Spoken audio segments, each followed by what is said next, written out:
ушул байке чалып калды, сени бир Димаш Кудайберген деген бала издеп атат. Анан кийин ага чейин ошо менин бир дос балдарым ошо фестивалга барып бир Димаш Кудайберген деген эме укмуш экен. Ямайка укмуш ноталарга жетет экен тигүүдө. Анан көрүп калдык видеосунчу. Действительно жакшы экен.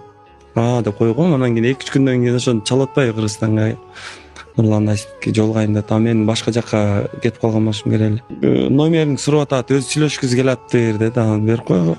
Десем, чалды Нурлан бауырым, сени аябай чыгармачылыгыңды, талантыңды баалайм.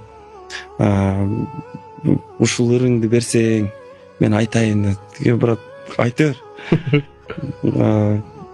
Немени канча болот дегенде, мага эч нерсе акчасы көрө жок. Мен сенде ушундай таланттуу ырчылар кырдып атпайбы, майын үчүн сыймык деп айтып койгомду. Мындай эле эмем да жок. Бирок Димашты көргөн да жокмун.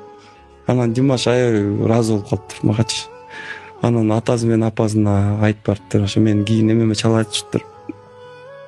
Нурлан Насип бауырым аябай жөнөкөй экен, мага ушинтип берди. Эмеге карапайым экен да. Карапайым дейт да.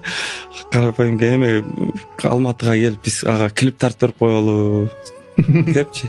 Анан бизге да аябай жагымдуу болду. Кийин угуп анан концертке чакырдык да, кийин концертке келип экөөбүз таанышып аябай жөнөкөй мындай эме болуп жүрчү да, болчу.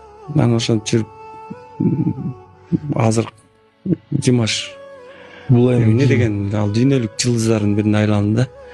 Бирок сыймыктанам ушундай адамдар дагы менен жакын болуп, биздин чыгармачылыгыбызды баалап, ушинтип сыйлап, ушундай отношение кылган.